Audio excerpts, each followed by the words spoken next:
Hello and welcome to this team training video from Parenting for Faith on children and young people, God Connection and our Sunday or church groups. In this short video, we'll be thinking about why we want the children and young people we work with to connect with God, how they connect, and what our role might be to facilitate that connection in the groups. The first thing we want to think about is something we call God Smart and God Connected. We don't want the children and young people in our groups simply to learn lots about God, lots about the Bible. We want them to grow a connected one-to-one relationship with him. And at Parenting for Faith, we talk a lot about this. We call it God Smart, knowing lots about God, and God Connected, knowing him in a relationship as a friend, if you want. And the children and young people you have in your group will be at all sorts of stages in their relationship with God. Some will have made a commitment to follow him and have developed over the years a one-to-one relationship with him. Some may not be so secure in that. They may not have so much of a relationship with God. And some may be right at the beginning of their journey with God or not even know him at all. But we want our groups to be places where all of those children can grow in their relationship with God.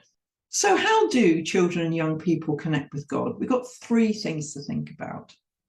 And the first is really good news. We can be confident that God is connecting with every single one of the children and young people in our groups, because he's not a remote being. His character is to be communicating with us and connecting with us all the time, even when we don't recognize it.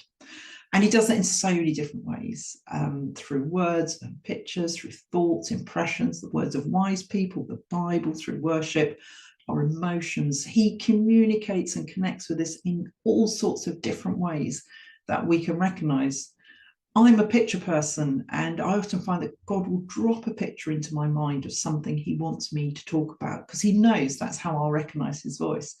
But I have a friend who finds God as he reads the Bible, and as he studies the Bible, reflects on the words he's reading, he hears and perceives God's voice through it, and he receives a lot of his connection and communication with God through that. So we know that God is able to communicate with every single child in our group because he made them and he knows them. So that will include the wriggly child, it'll include the disinterested child, the one who can't be bothered, it'll include the non-verbal child, the one who has trouble sitting still, the very shy child, the angry child, every single child there, God is able to and will be communicating with in ways that work for them. The second thing to think about in this section is that some kids may not know or have an expectation that God is communicating with them and wants them to communicate back. It could be a completely new idea to them, just never considered it before, mind-blowing. They may also have some ideas about God or even prayer that mean that they assume that God won't be communicating with them. So they may have had an experience of prayer which makes them feel like nothing happened. Other kids may have pictures of God that mean that they're reluctant to connect with him. Imagine if you think that God gets very cross about your sin, you may be very reluctant to get close to him in case you discover what he really thinks. Or you may have a picture of God that he is massively busy running the world and definitely doesn't have time to deal with the little heartbreaks and details of your life. So some children may need a little bit of help and preparation to know that God wants to communicate with them and is already communicating with them. Some children will be very comfortable with the idea of prayer, but never experienced it or understood it as something they can do directly with God. Their prayer experience may always have been with somebody else leading it, such as a teacher in assembly, the vicar in church, or even mum and dad, or their carer at bedtime doing the bedtime prayer. So they may need help to understand that actually God wants to hear their voice and he wants to have a one-to-one connection with them through prayer. And for the final part of our training today, we're going to be thinking about what is our role as team in the group? How can we facilitate and help children connect with God?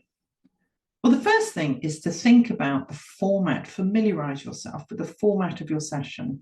Where are there opportunities for the children and young people to connect? They could be times when everybody stops to pray, or it could be an opportunity to reflect on a Bible story or as part of worship. And then ask yourself, what is my role in that? So your role could be simply to connect with God yourself. In worship, actually worship and connect with God. It's very powerful for children and young people to see the adults around them connecting with God. Your role may be to help create and facilitate an environment which is conducive to connection. Most children and young people connect best in a calm environment. So you may find yourself putting your hand on the shoulder of a child who just needs a little bit of grounding, or spotting the child who's uncomfortable in that situation, giving them permission to step aside. Your role may be to be entirely practical. You may be the person handing out the pens and paper as the children connect with God so that they can write or draw what they and God are doing. Or you may simply be the person who is praying quietly for the children and young people as they connect. And get to know the language your group uses around connection and prayer. At Parenting for Faith, we talk a lot about chat and catch. It's kind of a shorthand, if you like, for connection. We can chat to God about anything and catch his communication back however he chooses to send it to us. We find they're helpful terms. They cut through some of the preconceptions about prayer that many people have and help to create an expectation that prayer is two-way. But whatever language your church uses, that's absolutely fine. And next, don't be the high priest. You probably remember from the Old Testament that the children of Israel weren't allowed to approach God directly. They had to have a mediator, the high priest, who would go to God and ask him a question, get the answer back, then run back to the people, tell them the answer, then go back to God with the answer. He had to be a mediator, but wonderfully, because of what Jesus did on the cross, we no longer need a mediator between us and God. We are all allowed to approach him directly. And so instead of being the high priest, think of yourself as a coach. You're on the sidelines, as it were. You're with the children and young people near them, but you're encouraging and equipping and facilitating the encounter rather than doing the praying yourself. It can sometimes be quite hard to step out. Children, particularly younger children, may always want an adult to pray the words for them, but you can encourage them. God can chat, I'll just be nearby, or no, God really wants to hear your words and your heart. And then know what to do when a child or young person comes and tells you that they caught something for God. If they've just caught something for God and they're happy with it, that's brilliant. You can just reinforce how great that is and what a wonderful thing it is to be able to have a chat with God. But some children may come back and they say had a picture of a cat, and you say, oh, I wonder why you had a picture of a cat. They say, I don't know.